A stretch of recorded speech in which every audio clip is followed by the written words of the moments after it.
Hi, ladies. Welcome to From Married to Married. And I'm your host for this interview series, where it's all about how to help you during this holiday season and beyond, how to really enjoy what could be your last holiday season as a single woman and really prepare you for lasting love so that you can attract your man in 2017.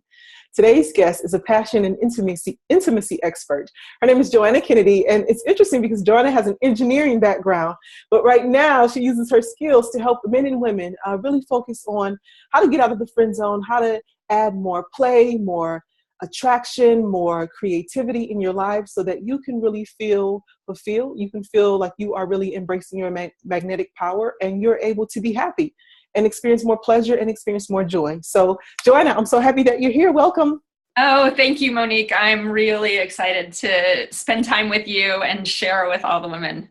Thank you so much. I'm so happy that you're here. And today we're really going to be speaking about how you ladies can really up and increase your magnetic power. But before we really get into that, Joanna, please tell us a little bit about how you got into working with men and women to, help us add more joy, more peace, more intimacy, more passion into our lives. Oh, you bet. Because it's not what I would have ever imagined. And yeah, if I'd ever thought that I would be on interviews talking about intimacy and sexuality, so not. But the truth was, I grew up in the heart of the women's movement. I grew up at the beginning of the divorce movement. And those two experiences in the 70s really had a big impact on how I came into being a woman. And on a lot of levels, they had me want to deny on some level being a woman. Yes, I'm in a woman's body. I've got all the curves. But at the same time, it was like there was so much conditioning that being a woman wasn't safe, wasn't powerful, wasn't respected even. And then watching the challenges around love and relationship in my family, I'm like, it doesn't work. I don't trust it. I don't trust men. And so all of that was kind of what this body grew up with. And that propelled me into, I'm going to do this on my own. I don't need anybody. And I'll get an electrical engineering degree. And that drove me to something that I was good at. But something that 10 years into it, I was absolutely miserable. Yeah. And oh, by the way, along that time, I met, quote, Prince Charming, 6'3", blonde hair, blue-eyed, par golfer, concert pianist, valedictorian, you name it, he was it. Yeah, wow. Like, oh my God, this guy wants me? And I didn't pay attention to the yellow flags. And so after 4 years, he and I were divorced. And then I started seeing the same darn pattern. And I started saying, where are all the strong men? And why don't any of them meet me sexually? And then I finally had the wake-up call that said, oh, they can't, where are all the strong men? I'm outpowering them. Yeah. Yeah. And, they're not meeting me sexually because I'm actually not willing to go there. Interesting. And those two big wake-up calls had me really make a choice when I started to see there was something else that was possible. Make a choice to not see another woman, if I can help it, go through that pain that I went through, not have another man go through what I put men through. And so that propelled me on a journey of studying intimacy and healing to release all the stuff that I was carrying with me, sacred sexuality and male, female, masculine, feminine dynamics. And so that has brought me here 15-ish years later. Beautiful, beautiful.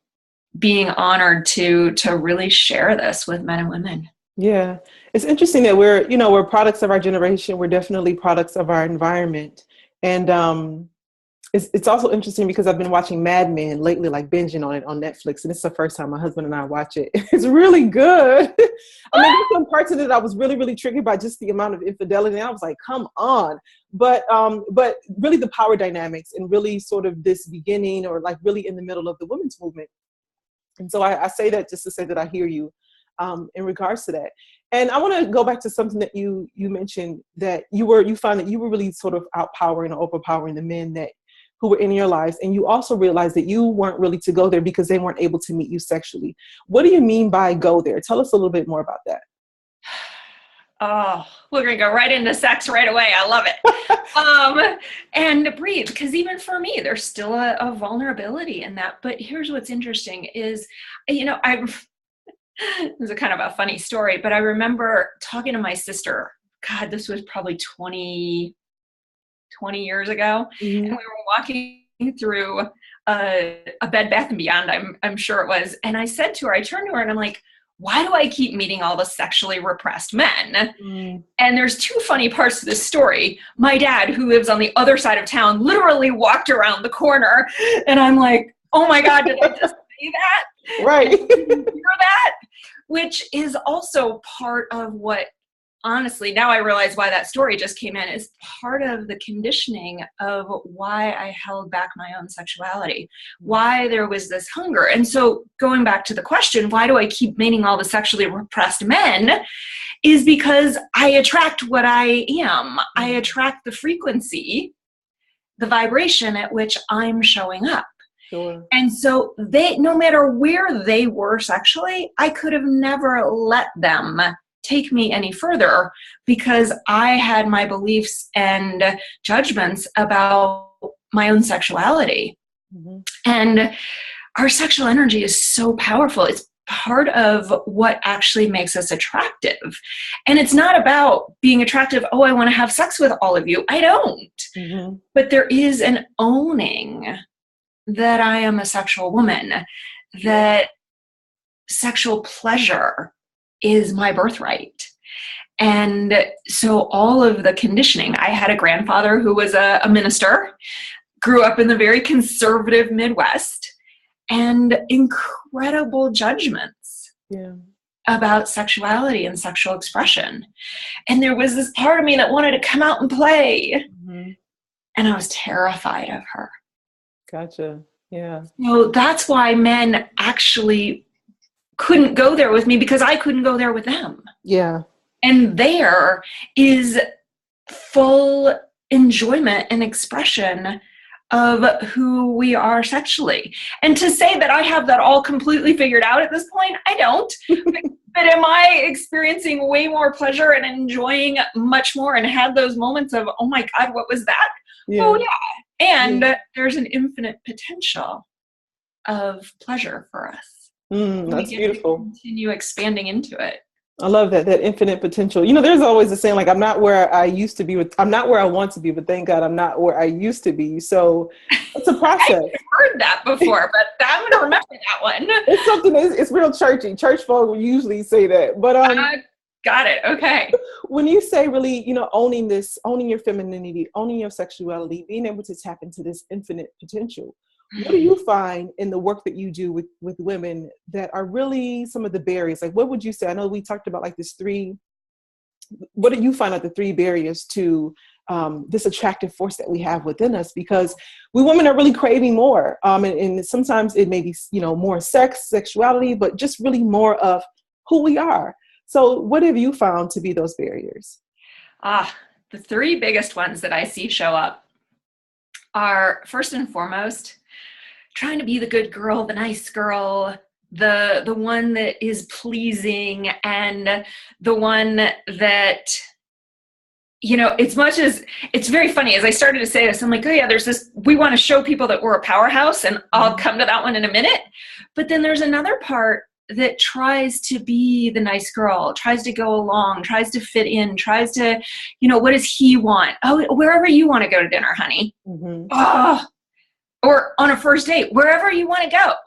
And a poor guy is left going, she didn't tell me anything about how I can contribute to putting a smile on her face, how I can contribute to making this date or this evening out with my beloved a win-win for both of us. Yeah. Because, oh, by the way, when I put a smile on her face, it puts a smile on my face.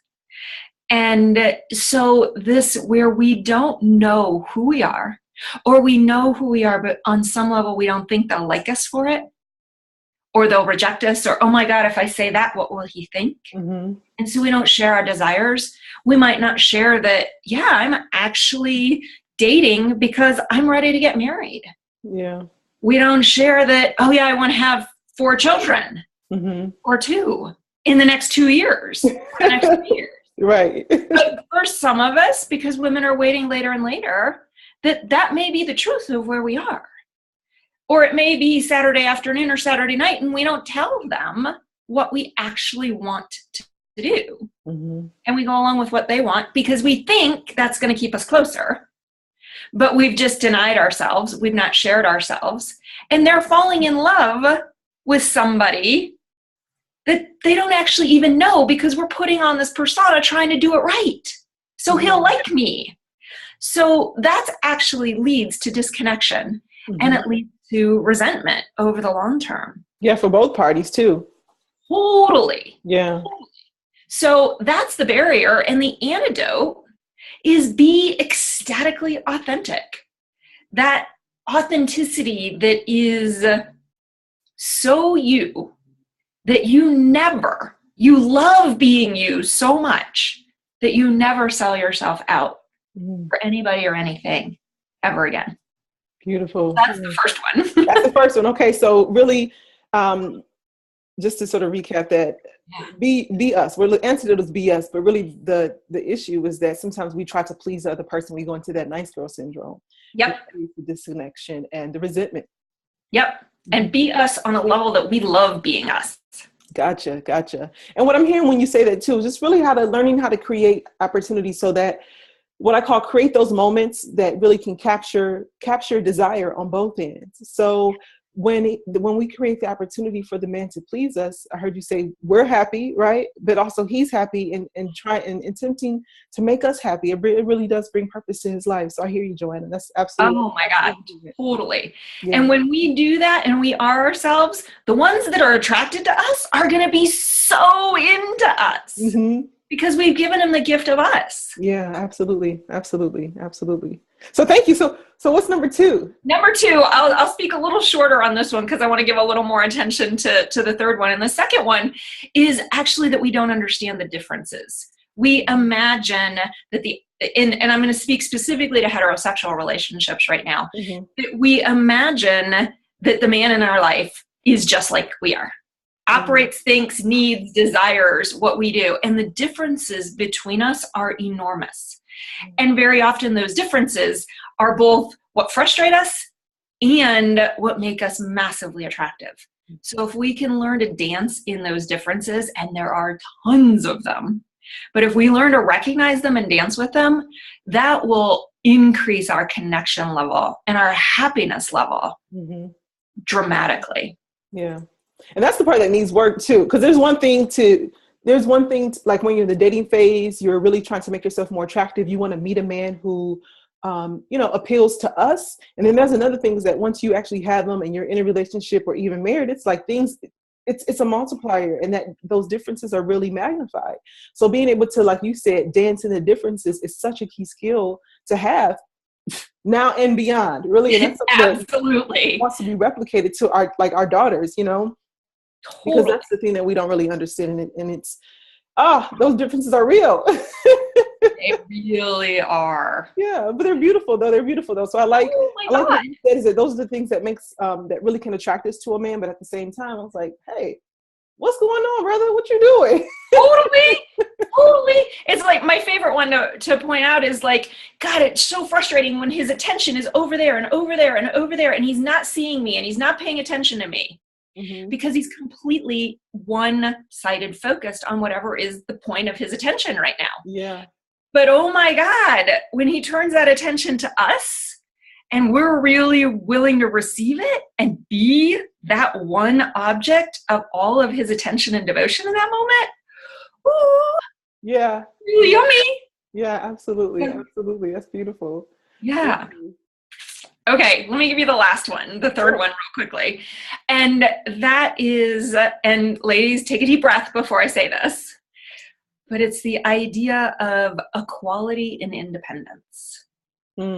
Equality and independence? Equality and independence. Equality and independence. Okay, Tell us more about that. Oh, this was when I was talking about the whole Well, actually, I didn't go into this as much when I shared with you kind of my story, but that an engineer, Yeah. and where I was overpowering men. And I wanted us to be equal. And the truth is, we can equally do just about anything in the world. We can equally contribute to just about anything. But the question is that really what I want? Mm-hmm. And it's not, do I want to be equal? Let me go back. Equal is not same. And what I'm really talking about here is very many women who have a feminine essence Mm-hmm.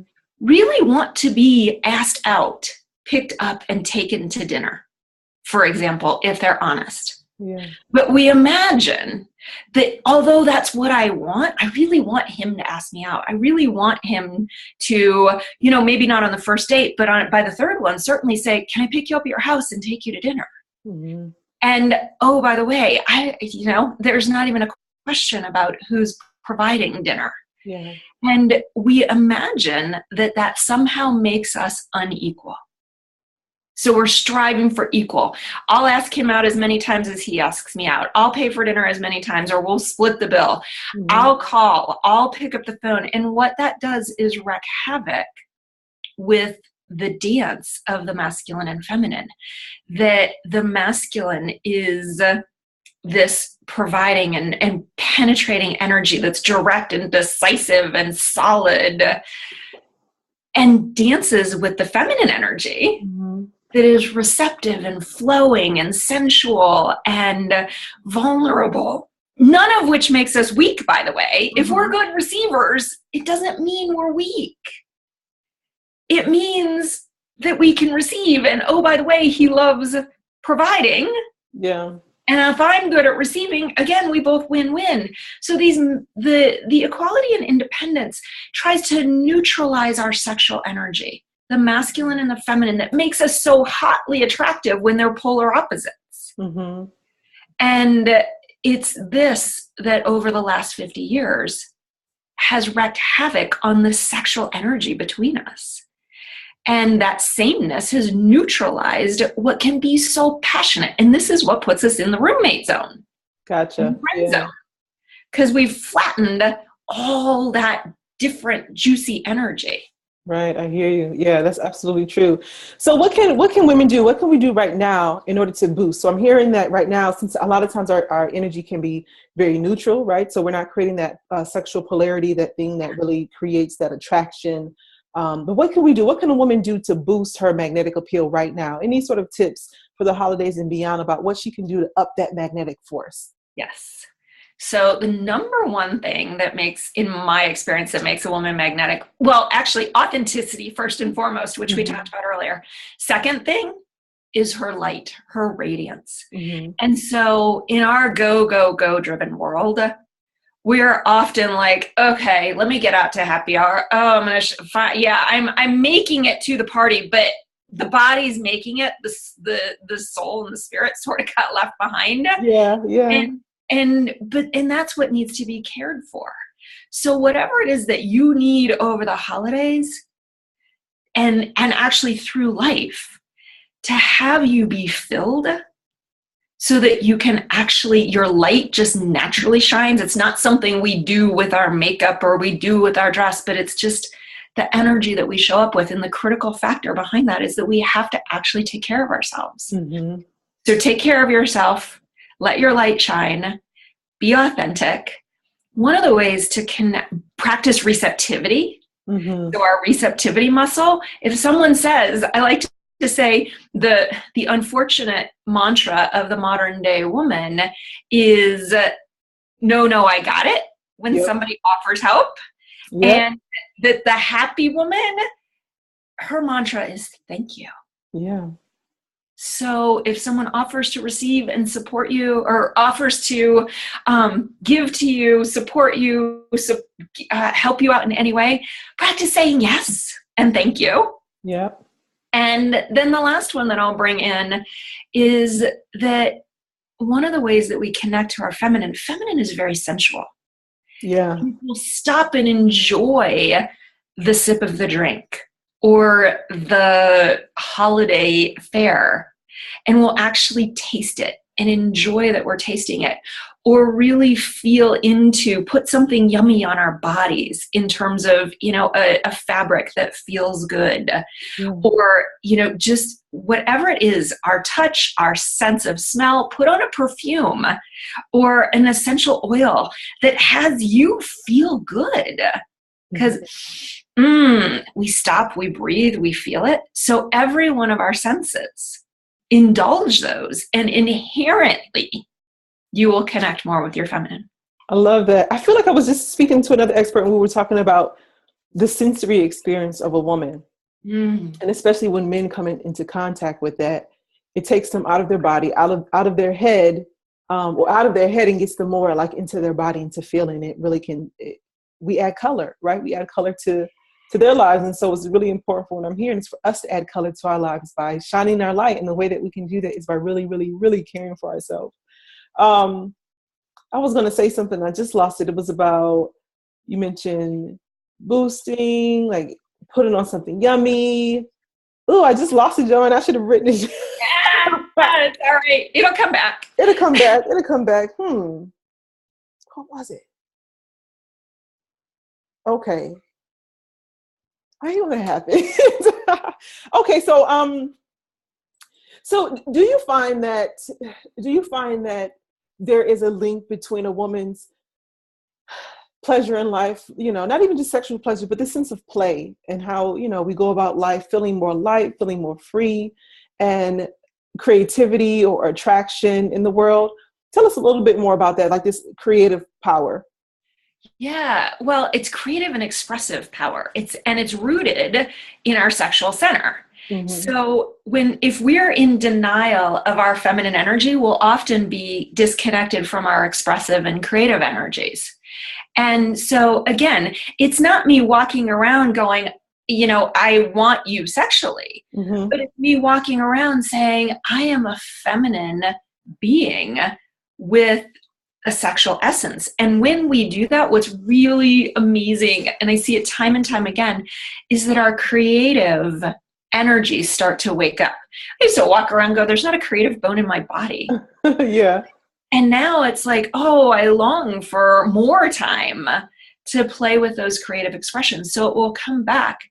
And the expressiveness that goes with that, the way of, if we'll slow down to feel, and we imagine men don't like our feelings, but if we're connected to those feelings, he again, as whoever this other expert was, it's like when we're having that sensory feeling experience, we invite him to feel us. And it's so interesting that we will often say, I want him to feel me. But we're not feeling me. Yeah, absolutely. We're not feeling ourselves, and it's no wonder that he can't feel us. So as we play with our feelings, our creativity, our expressiveness, he has the opportunity to see us and feel us on an entirely different level. Yeah. This goes back to what you're saying, really owning that part, because there's a difference between saying, hey, I want this person to feel me. Like, I want to be seen. I want to be acknowledged. I want to be heard. I really want to be felt and be seen. And at the same time, we have to show up. Right, because there's always this conflict of wanting to be seen as women, but then again, we kind of like don't want to be seen. I want to. Yeah, it's this at the same time. Yeah, and so we have to own that part of ourselves first, and not saying, oh, I want him to take the lead in feeling me so that I can show up more fully expressed. But we have to own that part. That's what I'm hearing you say, is that we have to own that part of ourselves right now. And I remember what I was going to say when you talked about the sensory experiences, because I remember I had gone to this event and the host had given us chocolate dipped strawberries. And what was so funny is that, I knew that this was going to be experiencing just really learning how to savor and to tap more into our own sensual pleasure, like sensual as in our senses. Yes. So some women, as soon as they had gotten the strawberries, it was like just smashing it, So the host said, well, hey, just take a look around and notice who has already eaten the strawberry, before giving the direction. And really the direction was to first smell it, like really interact with it, smell it, look at it, admire the strawberry, just don't pop the whole thing in your mouth, but take a little bite and allow it to sort of melt in our mouths and really, really just savor it. And that was such a beautiful experience that I had. And I was like, just take a moment to pause. We don't have to just go through the motions, but really those are the smaller things that can really titillate us, like not only our taste buds, but our womanhood, like that central part of ourselves, that what I call that feminine allure. So more of that pleasure, that joy, that happiness, that makes a big difference. Huge. Yeah. And if we'll do that for our own pleasure, and then, and I love that we really brought in the being seen, if we'll allow a man that we're attracted to see us enjoying our pleasure. And one of the very first stages, if we look at what does it create over the lifetime of a relationship in our own lifetime, to have what I'll refer to as ecstatic love, is the first thing is not actually being seen, but being willing to be seen. Mm-hmm. And so am I willing to allow my feelings, my pleasure, my senses to be seen? And I love that the strawberry is a great example of how to connect. I love this. This is really, really good. So I just sort of want to recap, right? So I want to recap, and then I want to allow you an opportunity to talk about this Jumpstart Kit for the ladies who are ready. They're like, look, Joanna, I'm inspired. I'm ready to get this for the holiday. But really some of those barriers that block women like us from having this and really owning this attractive and creative force, we talked about is that the nice girl syndrome, which really creates a lot of disconnection and resentment. Not really understanding the differences in gender design between, male and female, and also wanting to have equality and independence rather than creating this balance, or really understanding that we can supplement each other. Is that right? Yes, the intertwined, and it really is that, yes, equal opportunity, but then authentically choose. And if I'm totally independent and a man has no space to contribute, if I got it all, it's going back to that mantra, thank you, which allows us to then intertwine and interdependence, which allows a relationship and partnership to flourish. Beautiful. Hey, listen, so for ladies who want to learn more, right, you have really, really piqued their interest. You've piqued our senses. Tell us more about your free gift offering and how women can stay in touch with you. Absolutely. And so I've got a Passionate Love Jumpstart Kit, which has 3 different elements in it that are going to help you really start to get clear, both in the bedroom as we're moving towards sexuality, and just how do I attract and create a relationship that is juicy and passionate and intimate and full of love. So Passionate Lover and Relationship System, and a great sex tips article, as well as a couple other things that will really invite you to show up, feel, and share intimate, ecstatic love.